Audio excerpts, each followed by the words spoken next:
Happy birthday to you. Happy birthday to D.R Nabla sir. Happy birthday to you. Happy birthday to you. Happy birthday to you.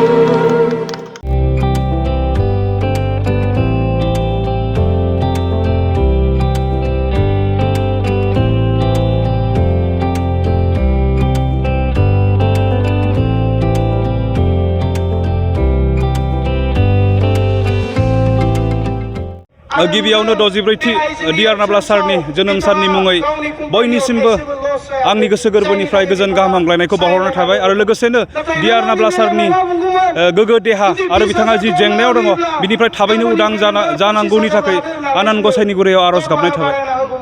जों नुबाय दिनै बिथाङा गोदो जोनोम सान फालिखोमाबो खिन्थु जेलनि सिङावसो दङ। रायजो राजाफोरखौ दिनै खावलायनो गोनां गैया। जों फिल्डआव हाबनानै जों बुजि मोन्दों जों जेब्ला बर' गामि भिजिट खालामो जों बहाबा थाङो अब्ला गोबां जोंनि रायजो राजाफ्रा सोङो रन्जन दैमारिखौ जोङो माला जोंजों लोगोसे मोनगोन, माला उदां जागोन रन्जन दैमारिया, बेबायदि गोबां बाथ्राफोरखौ बुङो आरो गोबां राजखान्थिगिरिफोरखौ दिनै जोंनि बर' रायजो राजाफोरा सोंखारियो। बेसोरबायदि दैदेनगिरिनि थाखायनो दिनै जोंनि दैदेनगिरिया जारिमिनाव गैफेरि, बुहुमनि जारिमिनाव गैफेरि जारिमिना जोंनि गेजेराव जाफुंदों आरो जोंनि दैदेनगिरिया अयनाय भाबै दिनै जोबथेसालियाव जोबजानानै दोननो गोनां जादों होननानै जोंनि बर' रायजो राजाफोरा जोंनि गेजेराव बुंथियो। बेवहाय आं सानो जोङो रायजो राजाफोरखौ बांद्राय खावलायनांगौ गोनां गैया।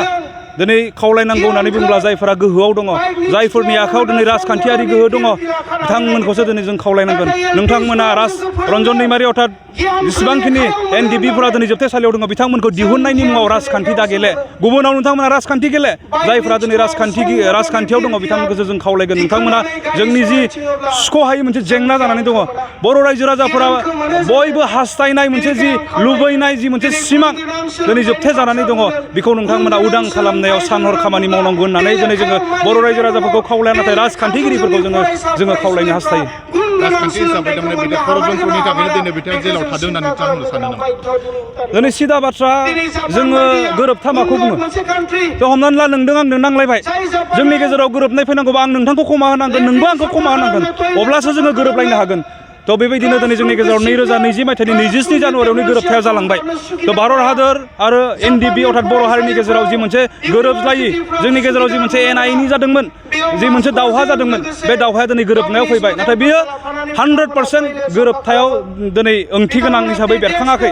मानो होनना बुङोब्ला दिनै भारत सरकारा दिनैसिमबो बिथांखौ क्षमा होनो हायाखै। क्षमा होनायबा बिथांखौ उदां खालामगौमोन, बा जोंनि दैदेनगिरि जोंनि लोगोफोर जायफ्रा दिनैसिमबो जोबथेसालियाव दङ बिथांमोनखौ दिनै क्षमा होआखै। स' गोरोबथाया दिनै इनकमप्लिट बा मिनिंलेस दिनै जानानै दङ। स' गोरोबनांगौब्ला जोङो क्षमा होज्लायनांगोन। भारत सरकारा जोंनि सायाव, बर' हारिनि सायाव बा NDFBनि सायाव जि गोरोन्थि मावदोंमोन बेखौ NDFBया मालाबानो क्षमा होबाय। जोङो डिसबेन्ड खालामबाय, जोंनि गथै सिस्टेमखौ जोङो सिफायजोब्बाय, जों गावबा न'आव थांबाय, जों क्षमा होबाय। नाथाय सोरखारा दिनै क्षमा होआखै।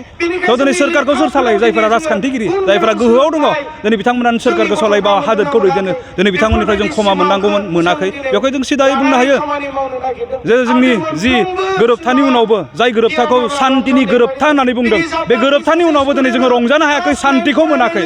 स' बेजों जों सिदा बुंनो हायो बिथांमोना दिनै जोबथेसालियाव थानायाव राजखान्थिगिरिफोरनिनो आखाइ दङ होननानै जोङो सिदायै बुंनो हायो।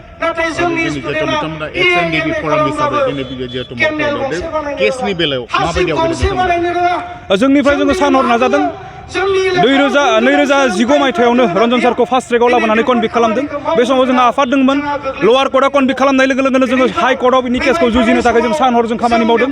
NDFBया बे समाव सिस्टेमाव दङमोन, संगठन हिसाबै दङमोन। जों संगठन भाबे जोङो एडभकेट हमनानै एडभकेटनि फिफोरखौ जों होनानै जोङो केसखौ खारथाय होदोंमोन।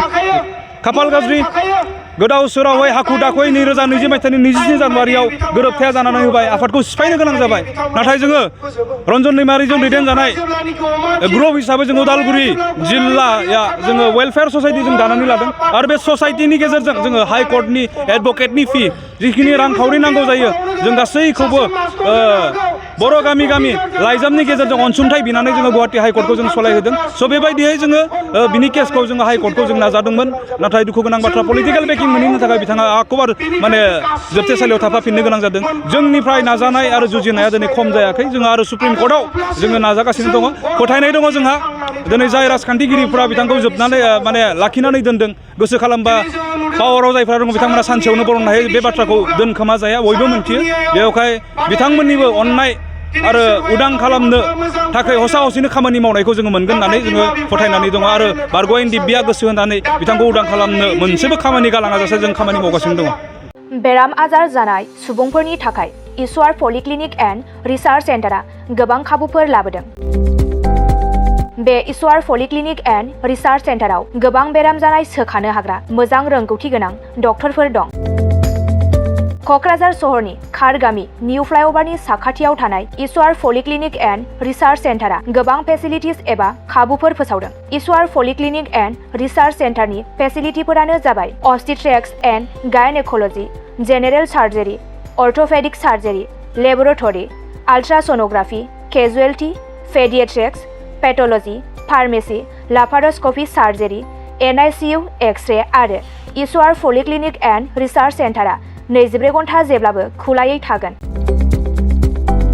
लांलाय लाबोलायनि एम्बुलेन्सआबो मोजाङै सार्भिस थागोन। निखावरि सुबुंफोरनो इसवार पलिक्लिनिक एन्ड रिसार्च सेन्टारा रेहाय होनाय जागोन आरो बेराम आजारफोरखौ बे इसवार पलिक्लिनिक एन्ड रिसार्च सेन्टाराव मोजाङैनो देहाखौ फाहामथाय लाफैनो हागोन।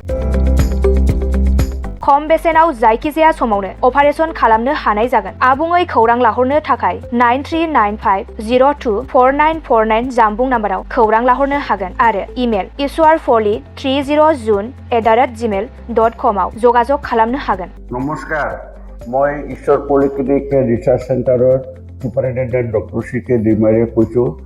আমাৰ এই ईश्वर पलिक्लिनिक रिसार्च सेन्टारটো কোকৰাঝাৰৰ খাৰগাঁৱৰ ফ্লাইঅভাৰৰ তলতে এইটো নতুনকৈ আবাৰ স্থাপিত হৈছে এটা নাৰ্ছিং হোম। ইয়াতে আমাৰ এই নাৰ্ছিং হোমত বিভিন্ন বিভাগৰ চিকিৎসা কৰা হয়, যেনেকৈ অৰ্থ'পেডিক্সৰ আৰু গাইনক'লজি আৰু তাৰপিছতে জেনেৰেল চাৰ্জাৰী আৰু আমাৰ ইয়াতে জেনেৰেল চাৰ্জাৰী হোৱাৰ লগতে লেপাৰস্কোপিক অপাৰেশ্যনো হয়।